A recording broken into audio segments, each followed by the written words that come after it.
industry has stated their product EPS performs the same, if not better, than extruded polystyrene rigid foam insulation or XPS. The emphasis is on performance, specific to R value and moisture. But you only have to look at the science to see the truth. Science doesn't lie. Let's start with the differences in manufacturing. With the XPS continuous extrusion process, a homogeneous closed cell matrix is produced through the entire cross-section of the foam. This matrix of closed cells resists water penetration, and that's important because water penetration can reduce R value if absorbed into the insulation. With the EPS cell structure, the bead molding process leaves voids between beads where water can enter. Although the individual beads of EPS are closed cell, the voids between the beads can absorb water, which reduces the already lower in-service R value of EPS. ASTM C578 tests are important to measure and quantify the properties of each material.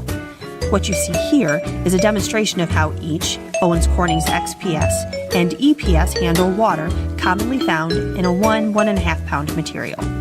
In real-world applications, insulation gets wet, but it still must perform. When EPS absorbs water, its R value actually decreases, even when tested at lower temperatures. In fact, EPS exposed to water has a lower R value at 40 degrees Fahrenheit than it does at 75 degrees Fahrenheit. This water absorption also subjects EPS to damage during the freeze-thaw cycle, which can have a negative effect on product integrity. XPS continues to have a higher R value at lower mean temperatures, even when exposed to water. In higher density EPS products, the fusion of individual beads is better than lower density EPS products, but the problem still exists.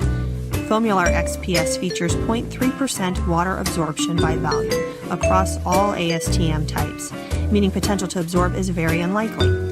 Now EPS features 2 to 4% water absorption by volume across all ASTM types, meaning EPS potential to absorb is 10 times greater than foamular XPS. Resisting water is critical for high-performance insulation because water is a good conductor of energy. So if water gets into the board, it lowers the thermal effectiveness of the board. Water allows energy to short-circuit or bypass its way through the board structure and really reduces the effectiveness of the insulating power. XPS, because it doesn't absorb water, doesn't have those short circuits in it. The XPS is a closed cell structure and maintains its insulating power in the presence of water because water can't get into it and create those short circuits. Owens Corning's Foamular XPS rigid foam insulation is well suited for multiple commercial and residential applications.